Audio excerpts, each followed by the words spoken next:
Okay, I gotta show you that.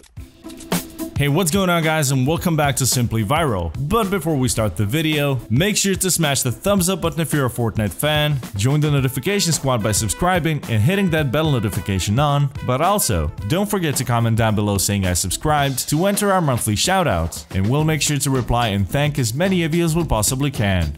Hope you enjoy the video. Fortnite Battle Royale is probably the most popular game out there right now, and everybody is talking about it. But like with most things that generate this much hype, there is a lot of misinformation that gets spread around and leads to a lot of rumors. From fighting off bullets to what makes you a good player, you shouldn't believe everything you hear about the game, so let's take a look at the top 5 Fortnite myths that definitely need to be busted.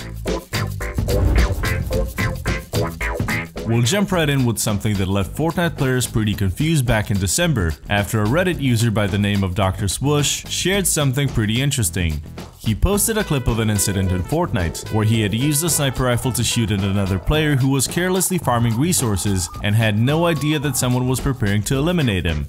It should have been an easy kill for Dr. Swoosh, and he shouldn't have had any trouble eliminating the enemy, which was exactly why he was so confused when his target wasn't taken out, despite his shot being perfectly accurate. As you can see in the clip, it appears that the enemy player's pickaxe deflects the shot that Dr. Swoosh fired with the sniper rifle. After he fired the shot, you can see it as a white dot as it ricochets right back at Dr. Swoosh off the pickaxe's handle, landing in the water. The myth that pickaxes can deflect shots could have been easily debunked and explained as yet another visual glitch in the game, only you can clearly see and hear the bullet being deflected and moving back towards the sniper before landing in the water, which means it must have come off the other player's pickaxe.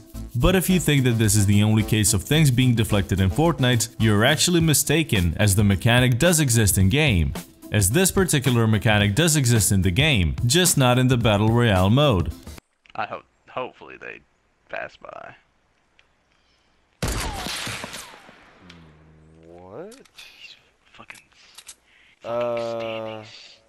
deal. Okay, I gotta show you that. In the Save the World mode, on the other hand, you can actually knock some of the projectiles the creatures in this mode use with melee weapons, so this might possibly be how the code found its way into Battle Royale and allowed this lucky fella to knock away Dr. Swoosh's sniper rifle shot, but it definitely seems like this was an exception and shouldn't normally be possible in this part of the game. Everyone knows that if you fall from a certain distance in Fortnite Battle Royale, you will take fall damage or even die. A general rule of thumb is that you will start taking fall damage if you fall from a height of about 3 stories, but one thing that negates the fall damage is a launch pad. If you manage to land on a launch pad after a fall, you won't take any fall damage because it will go right into a jump animation. But while the launch pads can be used to negate fall damage, it is just a myth that the tires in the game work the same way. The reason why many players believe that tires can also negate fall damage is that it actually used to be a thing in the game. Back when the porta-forts were first introduced in Fortnite, people quickly noticed that if you jumped off a tire, all of your fall damage for that specific jump would be negated. Players started doing crazy things like using the tires from the porta-forts to bounce off cliffs with absolutely no consequences. Unfortunately, this was quietly patched out by Epic Games soon after being discovered, so it is not possible to do this any longer. Now, you might wonder whether it at least works the other way around, and whether tires, like launch pads, can save you from getting fall damage if you land on them. The answer is not so simple because the tires appear to be pretty inconsistent. There are quite a few clips of people falling from insanely great distances and then being saved from fall damage by landing on a tire. However, there are also a lot of clips of people failing to do so and dying from their fall. So it is not entirely clear how exactly the tires function in relation to fall damage in Fortnite, but one thing is for sure, and that is that you cannot use them to bounce off clips without any consequences anymore. Another pretty common belief among Fortnite players is that the different skins in the game also have different hitboxes. The unbelievable amounts of skin and other cosmetics that you can equip your character with are part of why Fortnite is so fun and interesting, but what confuses a lot of people is the fact that the different character skins are different in sizes in various ways, which has many players believing that the skins also have different hitboxes. Now, take the tomato head skin for example. This character's head is literally a giant tomato, which is a lot bigger than some of the other skins' heads in the game. So, are you really taking a bigger risk to get eliminated when you run around with a giant tomato head than with a way smaller and less easily shootable head? The answer is simple: no, you're not.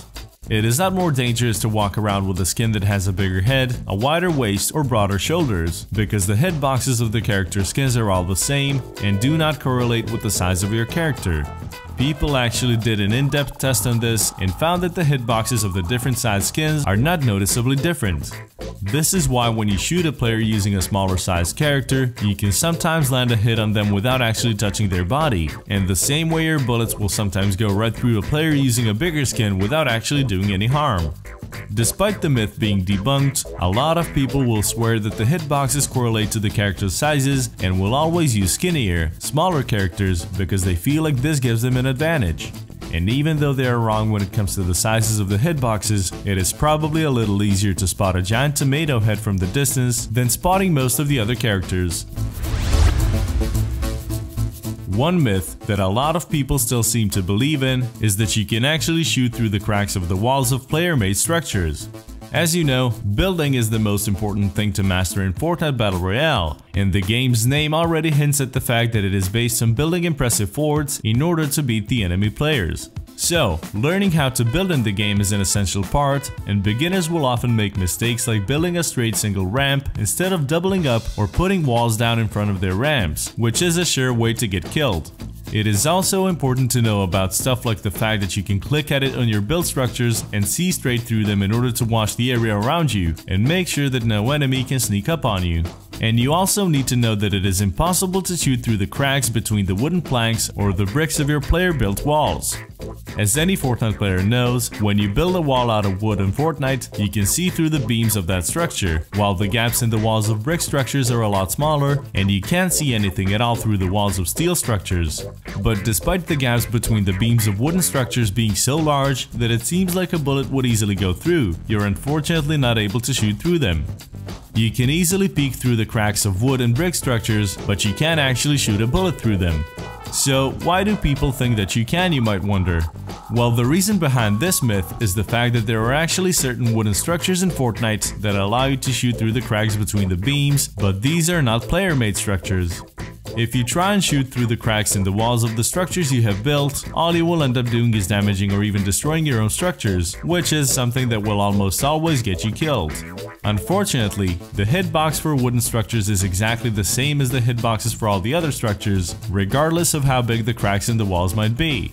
The hitboxes are based on the shape of an object and have nothing to do with the cracks between the wooden beams or the bricks. So unless you added some windows into your walls, there is just no way to shoot through the walls of your structures without destroying them in the process. A player who has a lot of wins in Fortnite might also be a pretty skilled player, right? Well, not exactly. This is one of the most common myths in the Fortnite community, and it seems like a lot of people are convinced that the higher the number of wins you have in the game and the higher the frequency in which you get those wins, the better you are at the game. But that is not true at all, and many of the top players and streamers will tell you the same.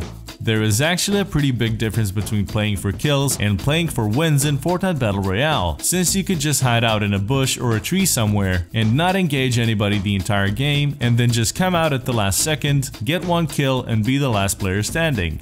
Does this automatically make you a good Fortnite player though? Not really, because this doesn't show any skill and you would probably get destroyed immediately if you actually went up against someone who knows what they're doing, who knows how to build and what weapons to use and when.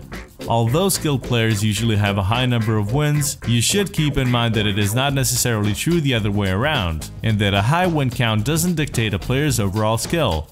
Your skill in Fortnite is dictated by your ability to build, shoot, and loot, especially when under pressure, and it is not simply represented by the number of times you claimed Victory Royale.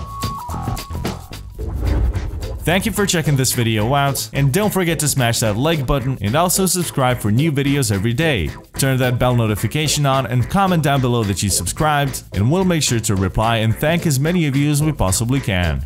Once again, thank you for watching and see you next time.